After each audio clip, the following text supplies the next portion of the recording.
Валентина Матвиенко – третий человек в российской политике, русская Маргарет Тэтчер – первая женщина-спикер. Ее хвалили за трудоголизм и самоотдачу, программы «Доступная среда», «Тревожная кнопка» и «Дети России», введение доплат блокадникам и продвижение концепции демографического роста. На контрасте председателя Совета Федерации резко критиковали за поддержку пенсионной реформы, за стройку исторического центра Петербурга во времена губернаторства и многое другое. Неоднозначная оценка деятельности – это неизбежность для крупных политиков. Но несмотря на слухи об отставке, Валентина Ивановна остается председателем Совета Федерации. Сильная женщина и опытный дипломат. Какой еще мы знаем Валентину Матвиенко? Но для начала подписывайтесь на канал, не забывайте ставить лайк, а мы расскажем, какая в обычной жизни Валентина Матвиенко, сколько она зарабатывает и какую пенсию получает.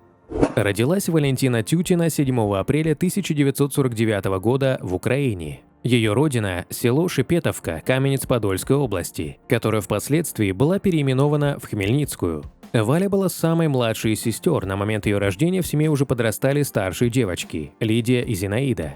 Через некоторое время Тютины сменили деревню на город и поселились в Черкассах. Там и прошли детские годы будущего одиозного политика. Валя ходила во 2 класс, когда умер ее отец. Мама сама растила 3 дочерей, и это стоило ей немалых усилий. Помощи и поддержки ждать было неоткуда, поэтому выживали как могли. Денег постоянно не хватало, и девочки старались быстрее приобрести специальность и идти на работу, чтобы облегчить мамину жизнь. После окончания школы Валя получила серебряную медаль и без проблем стала студенткой медицинского училища. Ей очень хотелось быстрее стать на ноги и помочь семье. Медучилище Тютина окончила с красным дипломом, приобрела специальность фельдшер. Однако на работу не пошла, а уехала в Ленинград и снова оказалась на студенческой скамье. На этот раз она оказалась в числе студентов Ленинградского химико-фармацевтического института. После получения диплома ее направили в аспирантуру, как одну из самых перспективных. Но еще во время учебы в институте Валентина поняла, что ее совершенно не тянет к медицине. Помимо учебы, девушка стала активным общественным деятелем и решила круто изменить свою биографию. Выйдя из стен вуза, Матвиенко так и не работала по специальности. Она снова пошла учиться, на этот раз в Академии общественных наук при Центральном комитете КПСС. За небольшой отрезок времени она сумела стать секретарем в Ленинградском областном комитете комсомола. Именно с этого назначения в карьере Матвиенко наметился серьезный рывок вверх. Она стала строить политическую карьеру и для этого приложила максимум упорства и целеустремленности. Вскоре это дало хорошие результаты. Она одна из самых влиятельных женщин-политиков. В 2011 году стала председателем Совета Федерации, состоит в Высшем Совете Единой России. На заре ее становления как политика, друзья и коллеги называли ее за глаза «Валькой-стаканом». Прозвище довольно странное, но вполне соответствует ее тогдашнему образу жизни. Каждый комсомольский съезд заканчивался грандиозной попойкой, а некоторые мероприятия даже не проводились, сразу начинался банкет. Валентине приходилось пить наравне со всеми, несмотря на то, что она женщина. Что послужило толчком для резкого развития ее карьеры, неизвестно. Может быть, лидерские качества или тот же стакан. Сейчас об этом никто не помнит. Сама Валентина с улыбкой вспоминает те времена, но говорит, что стакан осилить не могла, а вот его половину – запросто. По складу я трудоголик и считаю, что без пахоты никогда никаких результатов не добьешься. И стараюсь не просто руководить, а показывать личным примером, как нужно относиться к работе, подчеркивает политик. С такой ответственной работой необходим был хороший отпуск. У Матвиенко давно сложилось понимание об идеальном отдыхе. Летом каждый год она старается выбраться на море, много плавает, читает классическую литературу. Зимой же дипломат отдает предпочтение горным лыжам. По долгу службы Валентина Ивановна проводит много времени в Москве, но ее сердце навеки принадлежит Петербургу. Скучаю по городу, по людям, с которыми шла по жизни со студенческой скамьи. Бываю в Петербурге реже, чем мне бы хотелось, в силу занятости, но при первой же возможности приезжаю туда. Почувствовать особую ауру, энергетику, шарм, подышать особым воздухом, признавалась она. Политик часто проводила благотворительные акции и в рамках одной из них побывала в роли художника. Картины выставлялись на аукционы, а деньги с продажи уходили детским домам и больницам. Мне заранее приносили несколько сюжетов, я выбирала тот, который попроще, но я очень старалась. У меня нет художественных навыков, но я делала это со всей душой. Главное был результат, отмечала Матвиенко. Она сумела не только построить политическую карьеру, но и стать счастливой в личной жизни. Еще на 5-м курсе института она стала женой Владимира Матвиенко, который учился с ней вместе. В 1973-м супруги стали родителями сына Сергея. Он тоже стал успешным человеком, окончил 2 вуза, имеет экономическое образование. 7 лет он занимал должность вице-президента банков Санкт-Петербург и Внешторгбанк. Во владении Сергея Матвиенко компания «Империя», состоящая из 28 структурных подразделений. Их поле деятельности – перевозки, медиарынок и клининг. В жизни Сергея случались и неприятные моменты. Так, в 2003 году его впервые уличили в нарушении закона. Ему предъявляли обвинения в самых разных сферах деятельности, однако доказать его противозаконную деятельность не смогли.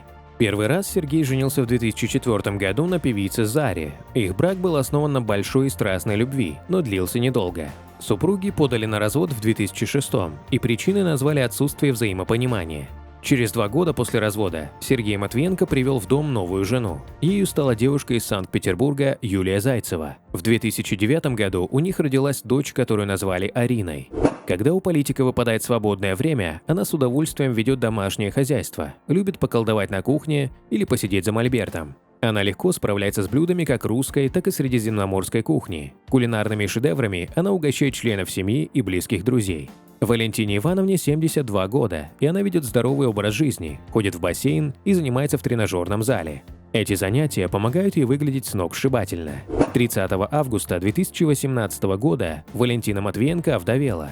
Умер ее любимый муж Владимир, с которым они прожили вместе 45 лет. Вплоть до 2000 года Владимир работал преподавателем военно-медицинской академии, потом ушел на заслуженный отдых и решил осуществить давнишнюю мечту – построить дачу недалеко от города на Неве.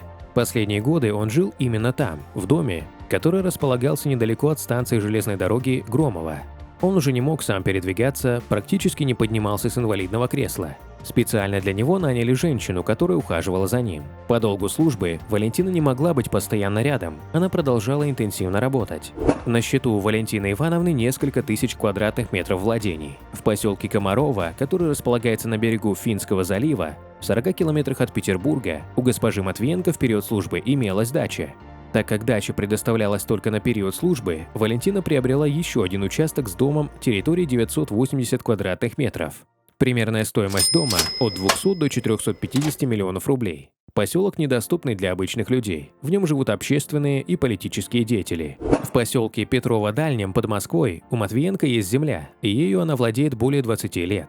Более 10 лет шла стройка дома на этом участке. Валентина вложила в него душу и немало финансов. Фасад дома украшен различной лепниной и вензелями с использованием инициалов МВ. Над входом в поместье красуется герб семьи Матвиенко. Дорога до коттеджа самая чистая в этом поселке. Зимой ее вычищают вплоть до асфальта. Просторная московская квартира в малоэтажном жилом комплексе «Дом на Тверской» с панорамными окнами, расположенная на 3-м этаже с площадью 200 квадратных метров, досталась Валентине от государства. Предположительно, квартира была служебная, с дальнейшей приватизацией по достижению службы. Зарплата Валентины Ивановны в месяц составляет около 2 миллионов рублей, и это в период 2021 года. Это в 49 раз выше, чем средняя зарплата в стране. По подсчетам, в период с 2009 по 2021 год официальный доход Валентины Матвиенко составил 287 миллионов 242 тысячи рублей. Самый большой официальный доход пришелся на 2014 год и составил около 160 миллионов рублей. Валентина Матвиенко выступала за повышение пенсионного возраста и просила государство не откладывать этот вопрос. На тот момент она сама пенсионный возраст уже достигла. Многих интересует, какая пенсия у Валентины. Ежемесячная пенсия председателя Совета Федерации равняется 420 тысячам рублей. Это средняя пенсия 35 пенсионеров в России за месяц. Гонорар какой публичной личности вы хотите узнать? Свои пожелания оставляйте в комментариях. Переходите на другие ролики нашего канала, подписывайтесь, нажимайте на колокольчик. До скорых встреч, пока!